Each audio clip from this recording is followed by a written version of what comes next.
subscribe. So let's go through Love Syndrome 1 and 2 in order to help you understand the TV show, which starts on book 3. So the Love Syndrome 3 series starts with Dae getting into a car accident trying to get home to his partner.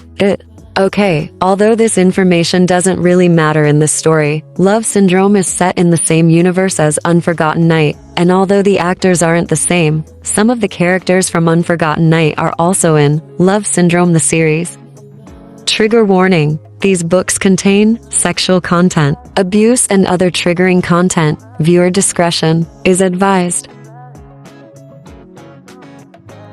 Okay, although this information doesn't really matter in this story, Love Syndrome is set in the same universe as Unforgotten Night, and although the actors aren't the same, some of the characters from Unforgotten Night are also in Love Syndrome the series.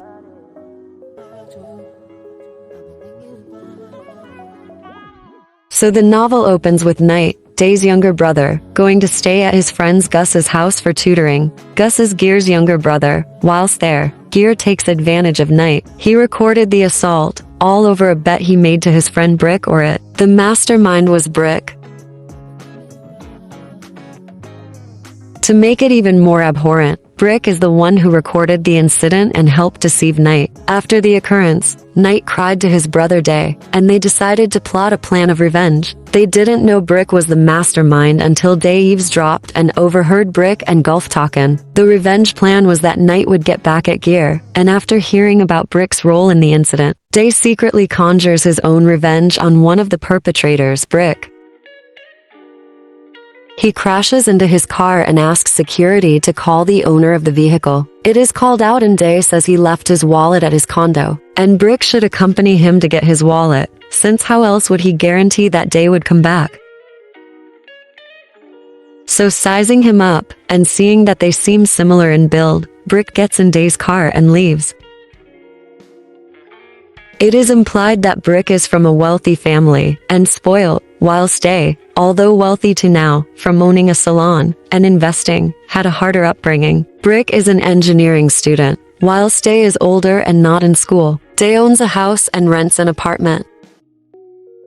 Dae drugs Brick, ties him up, and after Dae regains consciousness, begins his revenge. He also records it and threatens to use it if provoked. The book is very explicit and honestly very toxic. Anyway, Dae keeps Brick locked in the condo for a while. And although Brick is bi, he never bottoms. We aren't going to get into the problematic mindset of bottoming being shameful in lots of BLS. We know that this book is problematic, but still addicting. Dae keeps Brick as a toy for a while, and then slowly allows him to go back to school, but cuts his interactions with his friends, and he always has to come back to the condo every day. In the meanwhile, Night doesn't do anything to Gear. He is very soft-hearted. Even though the trauma caused Night to miss 6 months of school and go to therapy, he still managed to forgive Gear. Gear falls for Night even more, and somehow, they start to date. I also don't know. I am just summarizing the book. Slowly, Dae becomes addicted to Brick, and Brick also starts having feelings for Dae, Stockholm Syndrome, which links to the book's name. Dae finds out about Night and Gear's relationship but is now too attached to Brick to let him go, so he keeps him hidden in his secret condo. Night, whilst cleaning their house and in Dae's room, finds the tape of Dae assaulting it. He is devastated. His brother, whom he looked up to, fell and ended up being just as bad as Gear, doing to it what Gear did to him. He confronts his brother and asks him to let Brick or it go. But his brother refuses, stating he can't let Brick go, and is also confused as to why that is. Whilst punishing Brick, Dae also got addicted to him and has lived with him for several months and cannot see how he can live without him. The antagonist in this story is Pi, whose father is friends with its father. He grows a weird obsession with both Dae and Brick. He is attracted to Brick, and then, maybe as proof of his worthiness, he races against Dae twice and loses both times, and he is pushed by this humiliation to hurt Dae. He wants to take away what Dae cherishes it from him. He becomes so obsessed with this thought.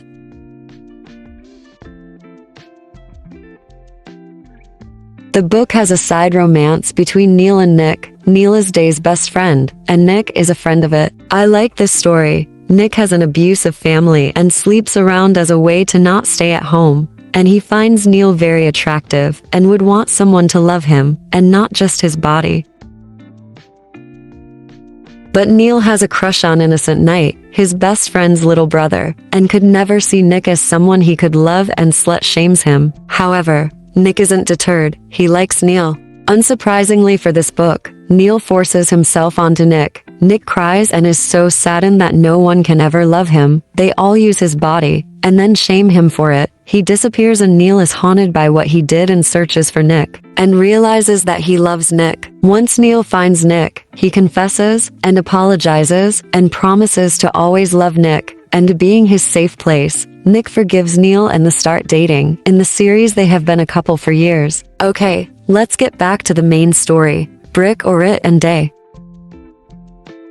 Knight, seeing that his brother mistreats it and also loves him, but wants him to confront his feelings for it, he helps it run away to a waterfall, and alone, losing his mind, Day realizes that he loves it and promises Knight that he won't hit him, Brick, or it, or abuse him in any way, ever again. He is told where it is and goes to the waterfall. At the waterfall, it or Brick befriends a group with a guy called Balwo is very attracted to Brick. I am mentioning Ball because he is in the series too. Day comes to the waterfall, and that is where the confession occurs. And so it played a big role in how their relationship transitioned from kidnap victim and to an actual relationship. The waterfall holds a lot of significance. That is why even in the series, to restore their relationship, they have to go back to the waterfall for Day to remember their relationship.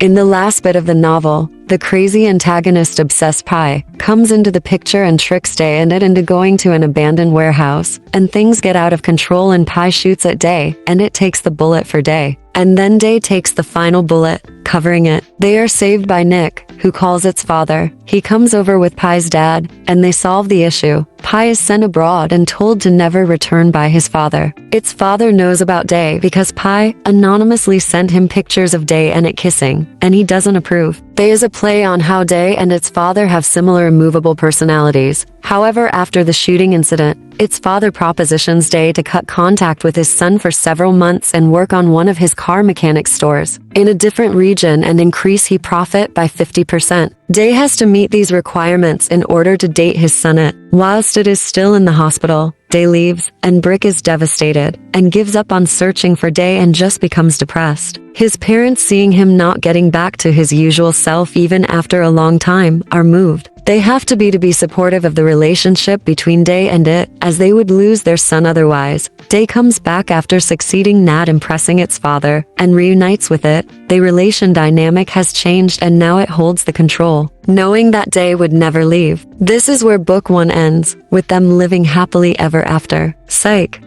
Of course the happily ever after isn't here yet, or else there wouldn't be a book 2 and 3. After book 2's happily ever after, the author was like, let's go back to the very beginning by giving Day amnesia. The series has us having the Day of the past, who loved no one else but his brother, whose heart was hard, and who is learning about how having it in his life changed him greatly and is having a difficult time understanding how he could have changed so much due to it. Although I wanted to make a summary of book 1 and book 2, I feel like it would be too long, and we'll make a separate book to deep dive. However, I think book 1 is the one that relates to his series the most, as it shows how they became a couple. The book is interesting, and should have made a great series. I advise you to look it up, especially for the smut that they can't show in the series. Lol.